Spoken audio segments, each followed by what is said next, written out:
Hi, I'm Mac McCarthy, and I help people with their breakups. And today I got another breakup story in, and this gentleman's from Portugal, a country that's definitely on my list to visit. I've actually never been all around Europe. I've never been to Europe. I have actually distant relatives in France, like second cousins. My great grandmother was born in France. Well, actually, my grandfather was born in France. Died before I was born, but yeah, never been to Europe. Classic American that hasn't traveled as much as I would like. So Portugal would definitely be on my list, though, for sure. So let's get into it. Let's see if we can help this Portuguese gentleman. So my name is, I don't share names, and I write from Portugal. Mac, I love the realistic way you approach things, not making vain promises to bring back ex-girlfriends like other coaches do. Thank you. That's exactly my fucking approach, to be honest with you. And, I still get some people in the beginning of a live coaching that really want to find the way to get their ex back instantly. And a lot of times it's just not going to happen, okay? It's not the movies, and you really need to redirect things on yourself and how you're approaching things in your own life as an independent human being working on yourself. And if you have a big issue with rejection or the breakup, there's something deep down within you that's troubled. And we got to get to the bottom of that before you can get back with that ex or before you can get back into a new relationship. Because a lot of times this is a crisis and it's an opportunity to learn. And it's an opportunity to learn about yourself. And in talking in live coachings, we just get deeper and deeper in the roots of what's going on with you. And as a side, on the side of that, we could talk about the relationship and what went wrong and where you're headed. But this idea of this one size fits all and you can just get your ex back by taking this step, this step, this step, I don't know. That's probably like 10% chance. But thanks for the compliment, right? So let me get right into it. English is not my native language, but I hope I can express my thoughts. Well, so far so good. In the early days of last July, my girlfriend broke up. We were together for 2 years. Thanks for saying how long. Okay, 2 years is a pretty good relationship. Saying, among other things, that we had different views about the future of the relationship and that I was not sufficiently committed to the relationship. Things I do not agree with. Our relationship was good, I thought, and we already made plans to live together. Well, one thing I can say is your written English is very good, first off. But so you have two different perspectives on the relationship. You thought things were going well. She didn't. I talk about this a lot. This could be that you have different values and outlooks, just like I tell people a lot of times. I loved her. Now she doesn't love me. Well, what's your definition of love and what's her definition of love?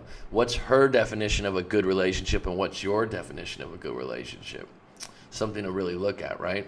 And if you look at it, you might come up with an idea. What are your top 5 values in life? And what are her top 5 values? What's driving her in her life? What's driving you?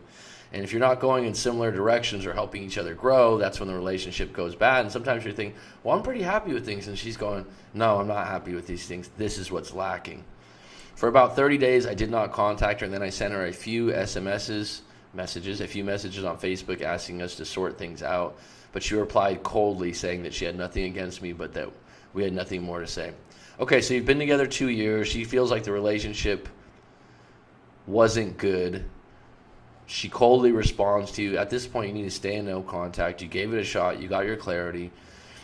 And she's not being receptive. And she's got to come back to you on her own. After a few more days, I wrote her a letter. Yes, I know it was a mistake. Well, come back to no regrets, okay? If I had one tattoo to get, I'm still considering it in my lifetime, I would get no regrets right on my forearm. Just come back to that all the time in your life. Because, listen, you wrote the letter with good intentions. You thought it was going to work, and it didn't. Now you know for the future, And the thing is, people think the letter thing, can it work? Yeah, it really depends on the relationship. But if she was already replying to you in a cold manner, that's not going to win her heart over. Right? So with my version of the facts and apologizing for some things that were my fault. But you already said that you thought it was a pretty good relationship. So what are you apologizing for? I didn't get any answer. After more days, I sent her out a few more messages asking again to speak calmly. She refused. You need to let it go now because this is highly unattractive. You are showing that you feel like you can't get someone else, you can't move on, you're not an independent person. And women just run away from that most of the time. I mean, the only way she's going to come back to you is pity now. And it doesn't sound like she's that type of woman. And it sounds to me like you're having trouble clarifying what went wrong.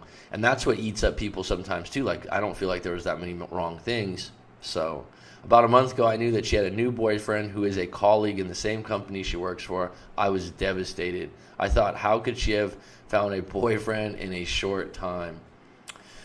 Okay, this is great because this isn't great because this is what happened. But the way you wrote this, let's just put aside that English is your second language. You got to the fucking point. Okay, it sounds like to me, this has come up before. Oh, how can the woman move on so quickly? Oh my God, I've heard this many times. Women rebound so much quicker. They do. Okay, there's a few different things, and I don't want to put a story in your head because we just don't know, so we don't want to assume. But here's the thing. If she's a good catch, she's a good-looking woman, guys at work, once they find out she's single, are going to ask her out instantly. It doesn't work that way for men. So let's say you have a job, you work with, 30 colleagues. She works with 30 colleagues at a different job. You break up, she breaks up, right? You're walking around with a bit of a sad face. It's tough. There's a breakup face. It almost looks like when you're going to a funeral. Your eyes are blank. You're kind of like this. You have no emotion. You can't concentrate. I've fucking been there, right? That's not attractive to women, okay? And on the flip side, if there's a woman like that and she's vulnerable, men in the office will say, hey, Joanna, hey, Patty, do you want to go out for lunch? I notice I notice it's really tough on you. And they'll use that as a ploy, right? More guys will come out of the woodwork going, oh shit, she's single right now. I'm gonna put some work in. I'm gonna talk to her. Where women won't be like, oh, poor Michael. I really want to help him out. It's not as attractive to them. So yes, women are able to have more options immediately, right? And that time frame. Now, the other part of this is it's completely possible if she broke up suddenly that she had met this guy prior to, that she did not necessarily mess around with him or hook up, but she had an interest and they had been maybe flirting at work, very common. And over time, she started to become more and more attracted to this individual, and that led to your breakup. If the breakup came out of nowhere, that's very possible. Now, me telling you that is not going to serve you or make you feel better, and it's certainly not something you need to cling to in the sense like, I can't believe she did that to me. Oh my God, she started cheating on me. You don't know. I'm just offering you a hypothesis of probably what happened, okay?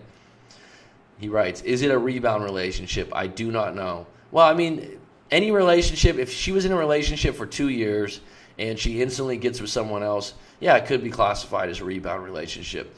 Now, if you feel like your relationship of 2 years was pretty damn good, and you know, her feelings right now for this guy are probably attraction, surprise, it's new, you know, it's the honeymoon phase, and when she gets to know this guy's true colors, things can change.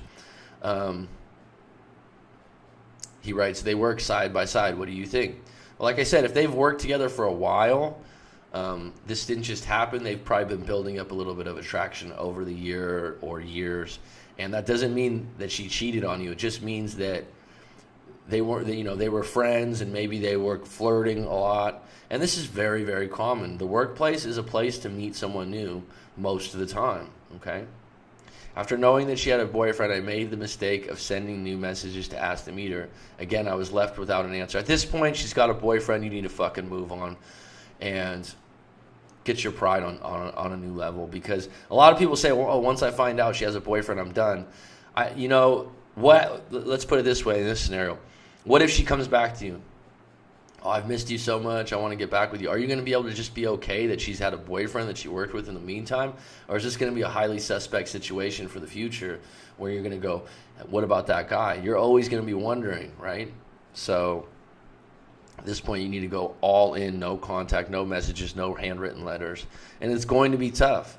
It's going to be really tough. Last Saturday, I rumored our friendship on social networks, and I sent this message.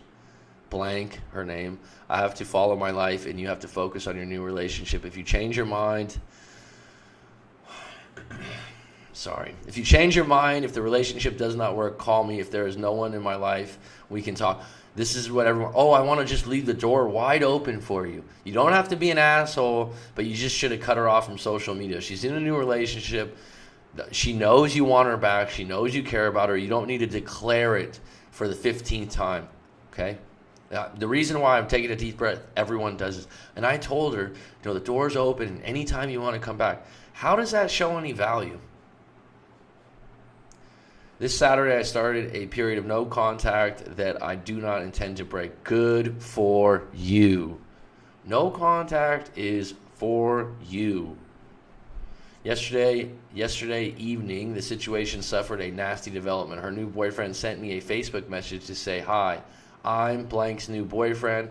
We're getting annoyed with your messages. Stop it."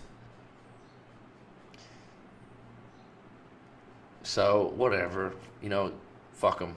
Whatever. I mean, just move. Just don't even respond to that. This guy, he's involved. Whatever. This is not going to serve you to get in a back and forth with this guy, okay? He is with her technically now. He's got a point. Is it his place to message you or get in contact with you? That's up to you to decide, but you need to cut off contact. Not for this guy, but for yourself. This isn't for them. This is for you.